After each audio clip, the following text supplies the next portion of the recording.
శ్రీమాత్రే నమః. దేవి శరన్నవరాత్రుల్లో 5వ రోజు అమ్మవారి యొక్క స్వరూపం చండికా పరమేశ్వరి స్వరూపం.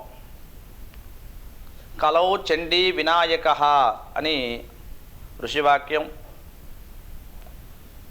చండీ పారాయణలు ఎక్కడైతే జరుగుతాయో, చండీ ఆరాధనలు ఎక్కడైతే జరుగుతాయో, చండీ హోమాలు ఎక్కడైతే జరుగుతాయో అలాంటి చోట దుర్భిక్షం అనే మాటే ఉండదు. శత్రునాశనం, రోగ భయాలు ఉండవు. చాలా విశేషంగా అమ్మవారిని దేవి మాహాత్మ్యం గురించి చెప్పబడి ఉన్నది. లోతుగా చూస్తేనేమో మోక్షదాయిని. అమ్మవారు ఎవరు? మోక్షదాయిని. ఇహంలో కోరికలుంటేనే మానవుడు అన్నీ రుచి చూడాలి అన్నట్టుగా ధర్మ అర్థ కామ మోక్షములు. కానీ మోక్షంతో ఎవరికీ పని లేదన్నట్టుగా కాకుండా ధర్మాన్ని ఆచరణ చేస్తూ అర్థవంతంగా ఉంటూ కామ్య కోరికల్ని అనుభవిస్తూ ధర్మ అర్థ కామ మోక్షమునకు దారి తీయాలి. మనం చేసే ప్రతి పని కూడా చిట్ట చివరన మోక్ష సాధనకై ఉండాలి. అటువంటి మోక్షాన్ని ఇచ్చేటువంటి తల్లి కూడా చండీ అమ్మవారు. దేవి మాహాత్మ్యంలో 7వ అధ్యాయంలో ఆ అమ్మవారు చండీ అవతారాన్ని మనకు దర్శనమిస్తుంది. దేవి సప్తశతి అని కూడా అమ్మవారిని లోకంలో దేవి మహత్యాన్ని ఆరాధన చేస్తూ ఉన్నారు. 700 మంత్రాలతో విశేషమైనటువంటి ఆరాధన ఉంటుంది, విశేషమైనటువంటి పారాయణ ఉంటుంది, విశేషంగా హవనం అంటే హోమ కార్యక్రమాలని కూడా చేస్తారు. ఈ దేవి శరన్నవరాత్రుల్లో ప్రపంచమంతా కూడా ఈ చండీ హోమాలు విశేషంగా జరుగుతూ ఉంటాయి. నవావరణ అర్చనలు జరుగుతూ ఉంటాయి. చాలా విశేషంగా జరుగుతూ ఉంటాయి. అందులో అత్యంత ఉత్తమమైనది చండీ అమ్మవారిని ఆరాధన చేస్తే చాలు పాపమంతా కూడా భస్మం అయిపోతుందని కూడా మార్కండేయ పురాణం చెబుతూ ఉన్నది. అటువంటి అమ్మవారి యొక్క వర్ణన, అమ్మవారిని ఆరాధన చేయడం, అమ్మవారికి బ్రాహ్మణుల చేత మీ ఇళ్లల్లో సప్తశతి పారాయణ చేయించండి. దేవి దీన్నే చండీ సప్తశతి అని, కొంతమంది దుర్గా సప్తశతి అని, కొంతమంది దేవీ సప్తశతి అని అనేకమైనటువంటి నామాలతో పిలుస్తూ ఉంటారు. ముఖ్యంగా అది దేవి మాహాత్మ్యం, అమ్మవారి యొక్క మహత్యం ఏదైతే ఉన్నదో దాన్నే మనం పారాయణం చేయడం, హోమం చేయడం.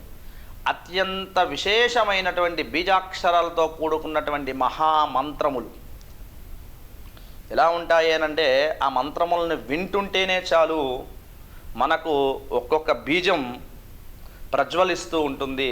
విశేషంగా కూడా అక్కడంతా కూడా ఆ చుట్టుపక్కలంతా కూడా ఆ బీజానికి ఉన్నటువంటి పాజిటివ్ ఎనర్జీ అంతా కూడా బయటకు వచ్చేస్తూ ఉంటుంది.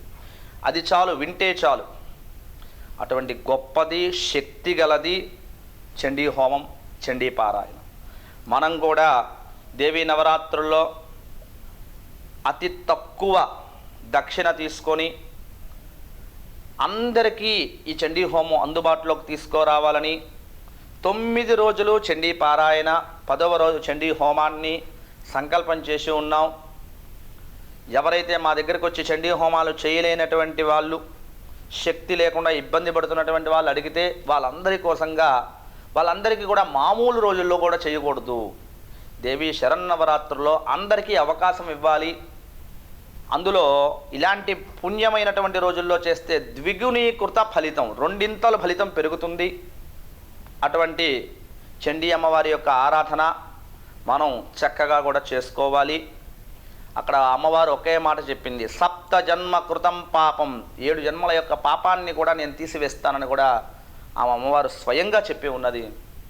సర్వబాధ ప్రశమనం, అనే బాధల నుండి నేను విముక్తి చేయగలను. ఇవన్నీ కూడా రోగానశేష, రోగములన్నింటినీ కూడా, అశేషమైనటువంటి రోగములన్నింటినీ కూడా నేను నివారణ చేస్తానని కూడా చెప్తూ ఉన్నది.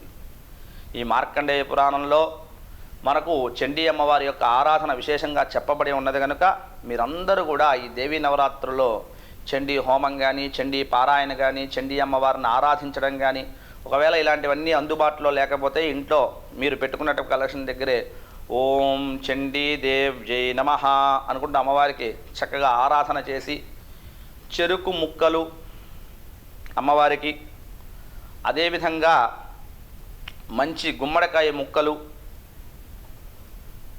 పెరుగన్నం, బెల్ల పొంగలి, చిత్రాన్నం ఇటువంటివన్నీ కూడా నైవేద్యం పెట్టండి. అమ్మవారి అనుగ్రహంతో శత్రుబాధలు, రుణబాధలు, రోగబాధలు అన్నీ కూడా తొలగిపోతాయి. అమ్మవారి అనుగ్రహంతో విశేషమైనటువంటి బాధలన్నీ కూడా తొలగిపోయి మీకు సదా ఆ చండీ అమ్మవారి యొక్క అనుగ్రహంతో మీ జీవనం అంతా కూడా సాగుతూ ఉందని మీకు అమ్మవారి యొక్క మాహాత్యాన్ని తెలియజేస్తూ ఉన్నాను. శుభం భూయాత్.